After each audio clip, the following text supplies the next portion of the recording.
Hello, I'm Juliet Mann, and this is the Agenda podcast, CGTN Europe's one-stop shop for smart, in-depth discussion of the issues that really matter in the world today. 9 out of 10 people across the world are biased against women, according to the UN's latest Gender Social Norms Index. The alarming report also found half of people in 80 countries believe men make better political leaders, 40% believe men are better business executives, and a quarter believe it's justified for men to beat their wives. And it seems the drive towards gender equality is now in reverse. Joining me now from New York is Raquel Lagunas, the Global Director of Gender Equality at the UN Development Programme. Thanks for joining us to talk about this. I mean, it's shocking. Are we living in 2023 or 1923? This is really alarming, and what we have observed between the first release of that data 3 years ago, 4 years ago, and now there is no change, no noticeable change. So it's not just that the numbers are alarming; it's that the progress is very, very slow and even not noticeable. So.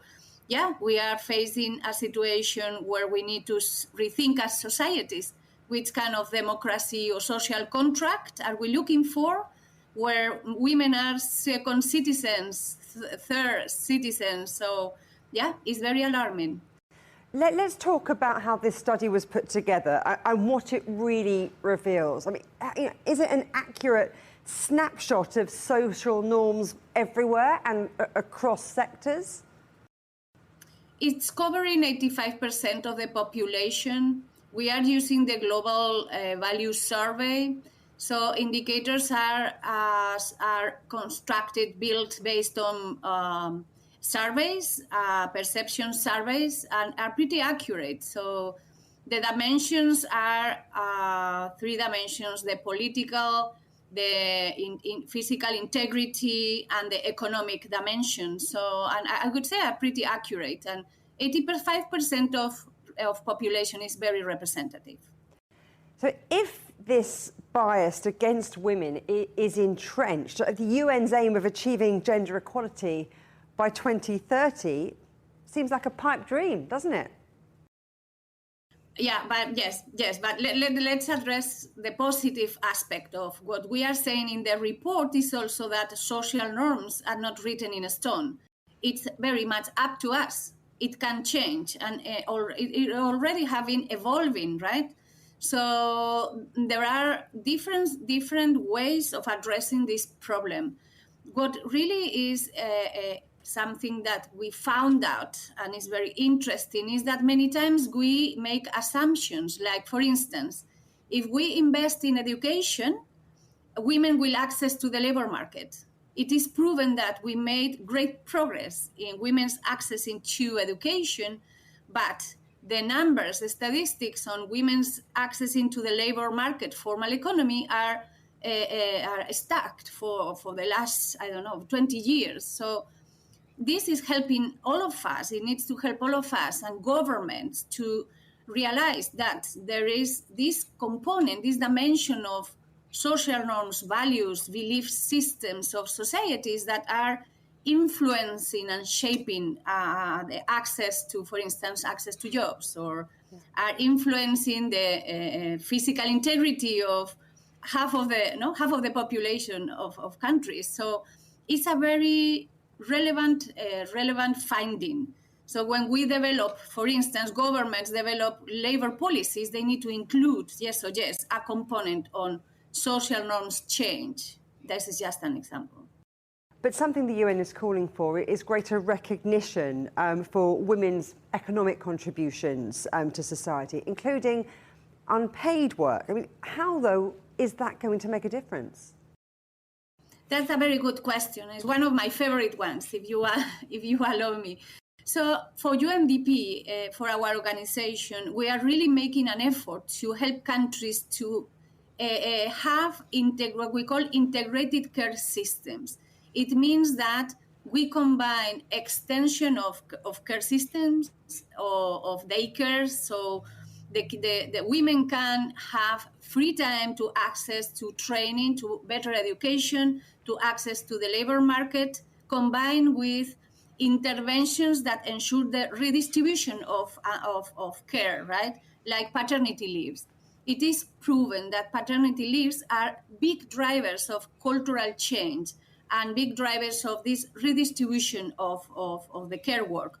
So as far as you have this connection between the policies with the norms change, you can move the needle, you can move the agenda.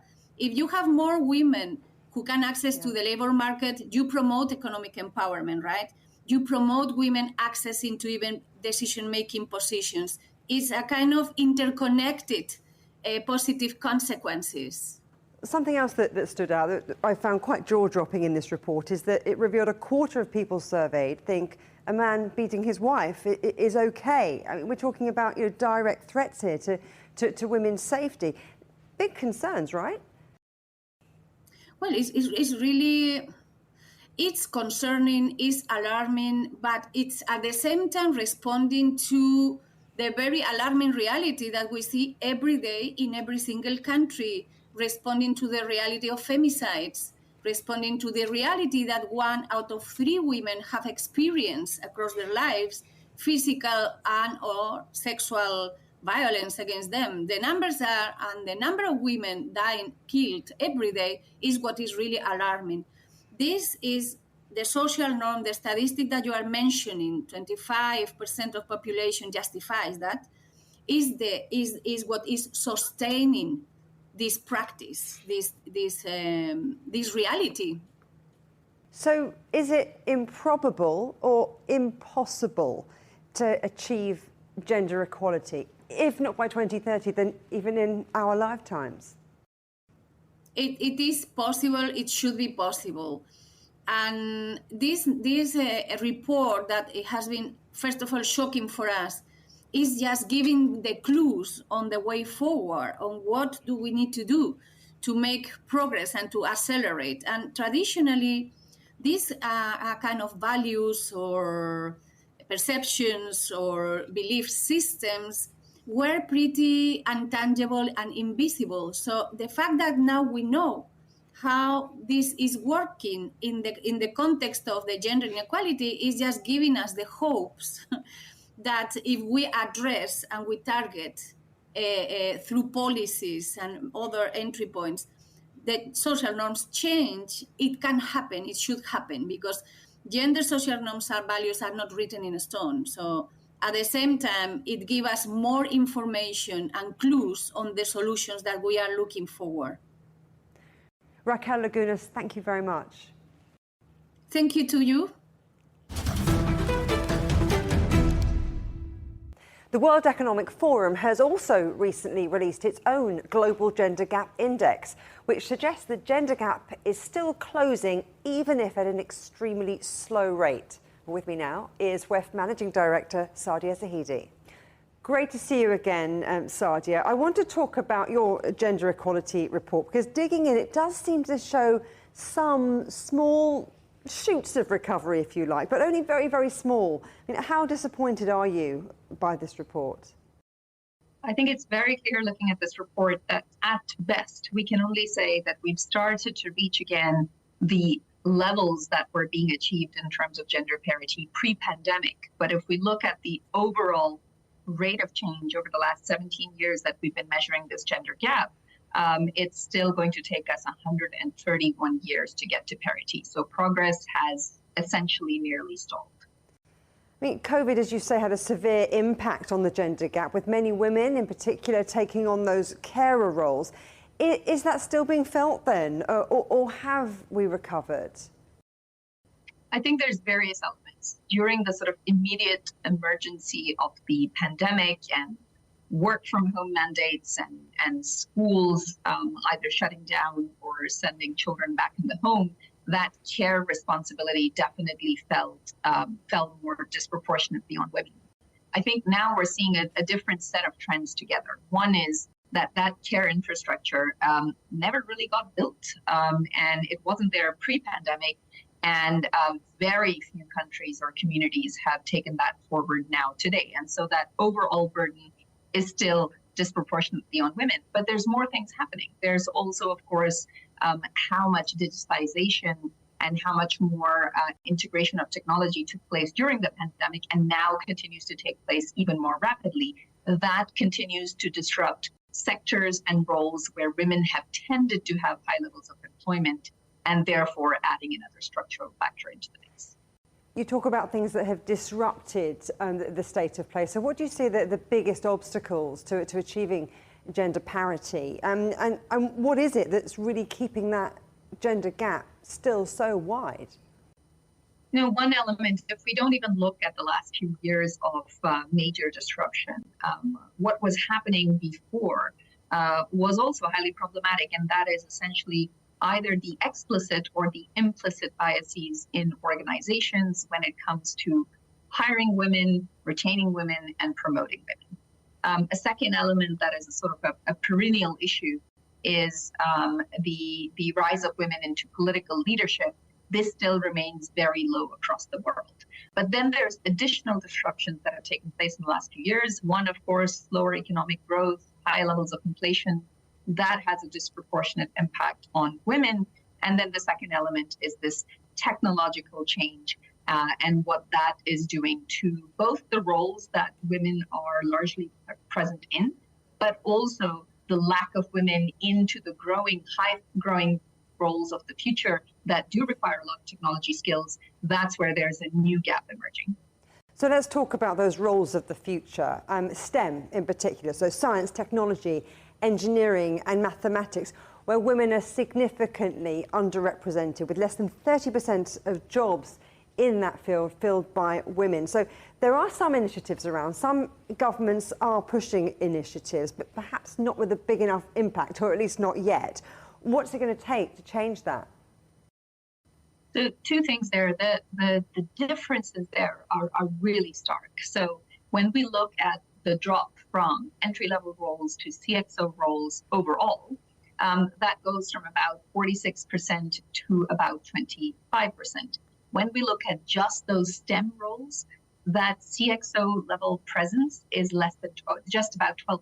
So less than half of that 25%. So we're talking about very, very stark differences, which means, one, there has to be a much greater focus on getting girls into STEM education in high school, having more women graduate from colleges and universities with STEM degrees, and ensuring that upskilling and reskilling efforts, which are widely underway, are actually focusing on getting more technology literacy skills, AI and big data skills to women that are already in the workforce. These three things are going to be critical. And then, of course, the employers in these roles or for these roles have to change what they are doing to ensure that they're providing environments and hiring and retention processes that get more women into those workplaces.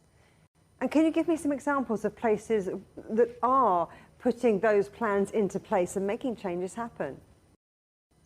What's interesting is STEM education does not appear to be a luxury good that's only being taken forward in advanced economies or is only being taken forward in those countries that already have very high levels of university enrollment. Interestingly, STEM education is actually quite prevalent for women when it comes to emerging markets. But there are essentially no shining examples around the world of countries that are integrating more women into those STEM or technology roles. Some industries are better than others. So, for example, across the health industry or across the education industry, which already tend to be fairly large employers of women, that is where the roles that relate to technology within those industries also then tend to employ more women. But the converse is also true. Industries that do not employ a lot of women to begin with in leadership roles, like IT, like engineering, like energy, those also tend to be the ones that have very few women in STEM-related leadership. You've been looking at political leadership as well as corporate leadership. I mean, what strategies or policies do you think are needed to really generate and mobilise change there? Yeah, when it comes to corporate leadership, this is really going to have to come in part from targets that are set by companies about their leadership roles. When we looked at this data, we're sort of describing it almost as a drop to the top. So you have most countries, in fact, around the world, having more women than men graduate from university. You then get to about 46% at the entry level. And then as you look across the hierarchy of organizations, you get to about 25% by the time you get to the C-suite. Now, that can only change if organizations put a conscious effort on ensuring that at every step along the way, there is gender equality when it comes to hiring panels, when it comes to the pools of candidates, when it comes to considerations for who's going to be considered for the very top. And then, of course, the ecosystem around this has to be supportive. For some large companies, they can afford to provide that ecosystem. They can look at providing parental leave. They can look at providing additional support for care responsibilities. They can look at providing reskilling and upskilling. But for most small and medium-sized businesses, that's going to have to come from governments. They need to be providing the care infrastructure that allows for this talent to be unleashed into the workforce. I know some corporates are doing it voluntarily, but do you think that it should be part of the reporting season, where they're at in terms of gender parity?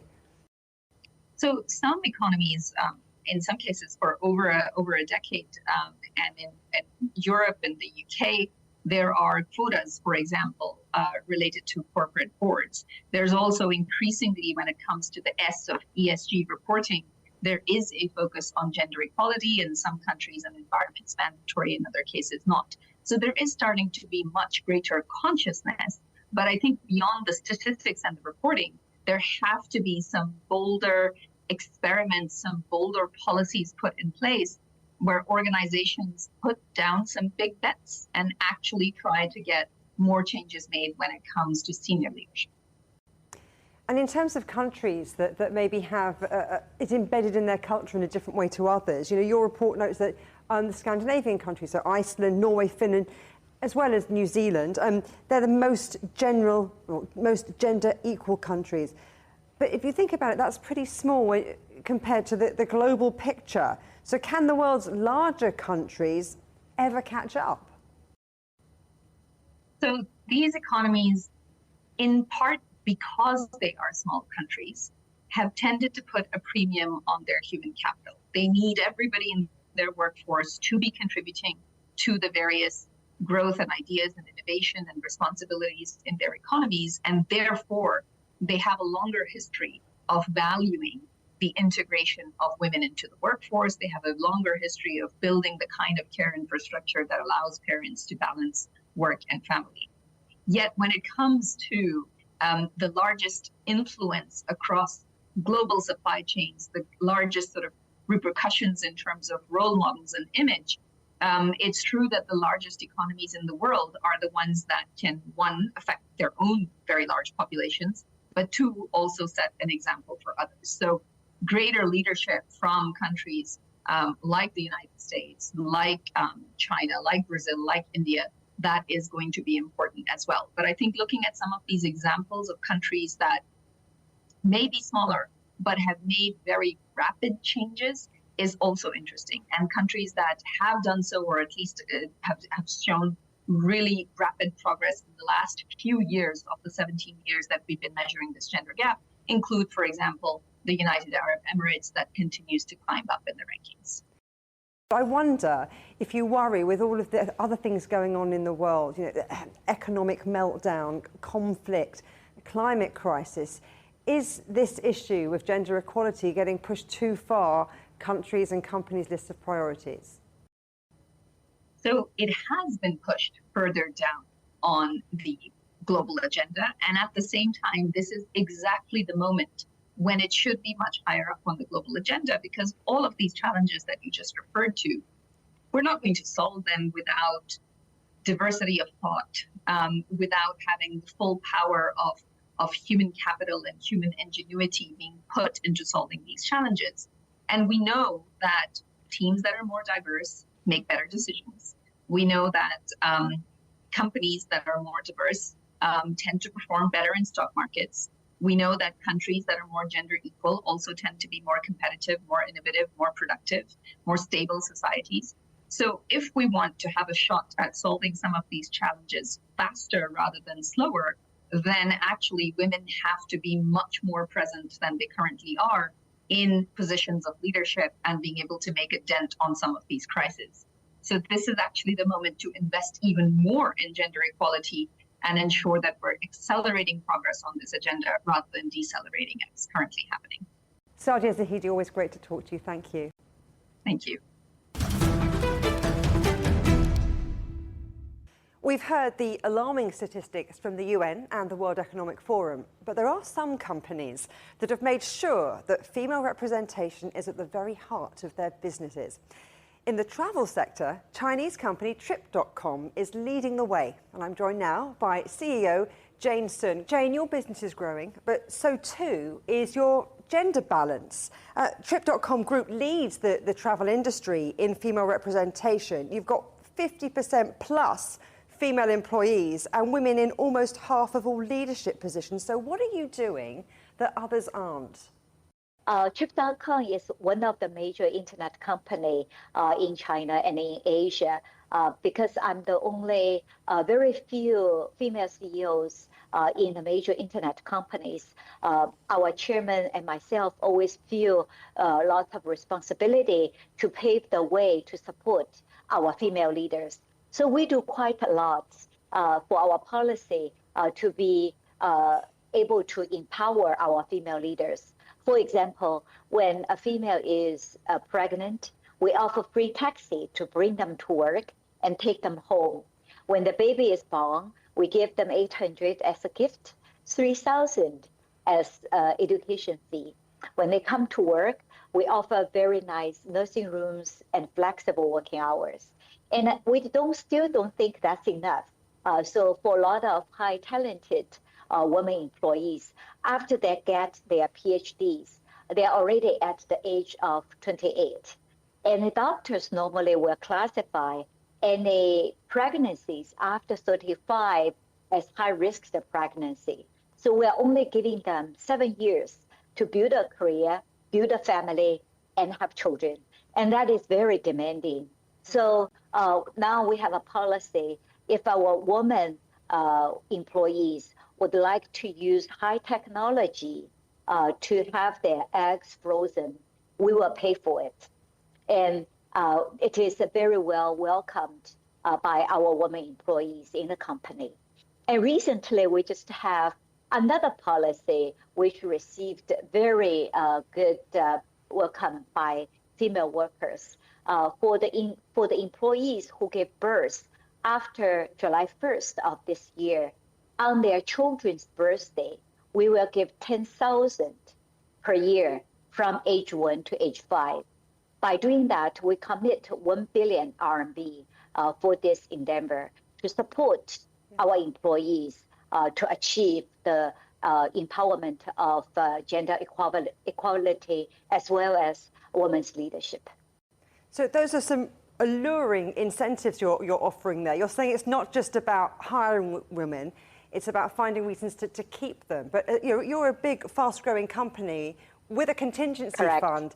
Trickier, perhaps, for a startup, for someone smaller. Yes. So for us, actually, it's a bigger commitment. But right now, because the population birth rate is decreasing, so we discussed internally, and we believe this is the right thing to do, not only for our company, it's good for the community, for the nation as well. So what do you make then of these recent reports from the United Nations, from the World Economic Forum, showing that 90% of the world is still biased against women? Why do you think that is? Because women, as my grandmother's generation, my grandmothers are very smart, but they were taught they're supposed to stay home to take care of their children. So they never had a college education. And in my mother's generation, they were taught women can hold half of the sky. So my mother became an engineer, chemistry engineer. and my mother-in-law became a physics professor. So they were able to work, but most of them become individual contributors rather than a leader, which can lead a big team.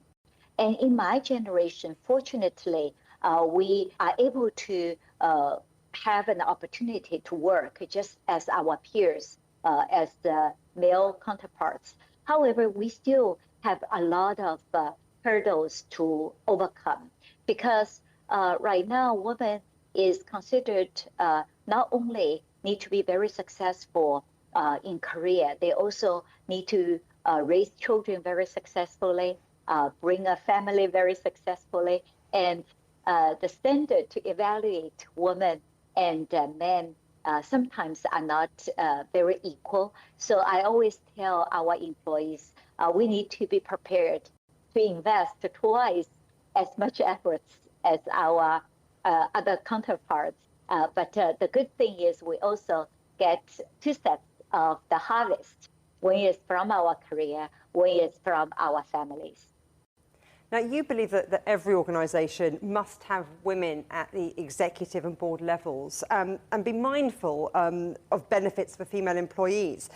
That's what your business Correct. is doing. But are others in the industry taking note? Are others also working to create that more level playing field? Yeah, I think it's important to do the right thing. Our company definitely has lots of creative policies which supports women leaders and women employees. And as a result, more than 50% of our workforce are women. More than 40% of the middle managers are women. And more than 1/3 of the executives are women. And for that, we're very proud of our workforce. And I'm sure many more companies will consider and start to do the right thing for their women employees as well. Where do you think that real impetus for change is going to come from? Is it going to be top down? Is it going to be bottom up? You know, entrepreneurs like you, big business, the next generation of workers, governments, or is it going to need to be a combination of all of those things? Yeah, I think it takes the whole world to put concerted efforts to promote women's leadership. It needs to come from individual. We also need to be more assertive when we build our career. We also need to encourage our kids to be braver. At the community level, we also need to build a social network to support our women workers. In the company level, companies need to have progressive policy to support their women employees. At the government level, they also need to put together supporting infrastructure to do that. At UN level, at global level, we also need to see a global concerted efforts to support women around the world. Jameson, you're a trailblazer. It's been a pleasure talking to you. Thank you. Thank you so much for having me.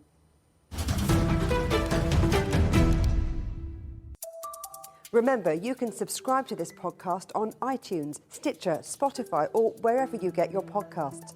You can also find more agenda content on CGTN Europe's Facebook, Twitter, Instagram, Telegram, and YouTube channels. Until next time, goodbye.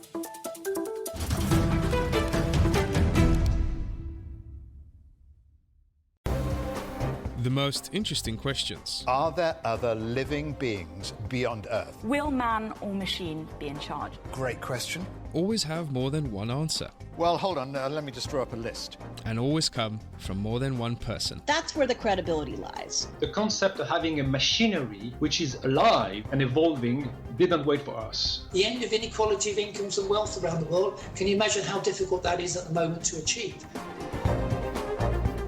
Every episode, Stephen Cole, Murray Beveridge, and some of the brightest minds out there shed light on the answers to some of the most intriguing questions. There are two ways of looking at this. Machines can't really discriminate between civilian and military targets. The Answers Project. Maybe we need to just look at this in a bit more detail. Extraordinary claims require extraordinary evidence. The Answers Project, a new podcast from CGTN Europe.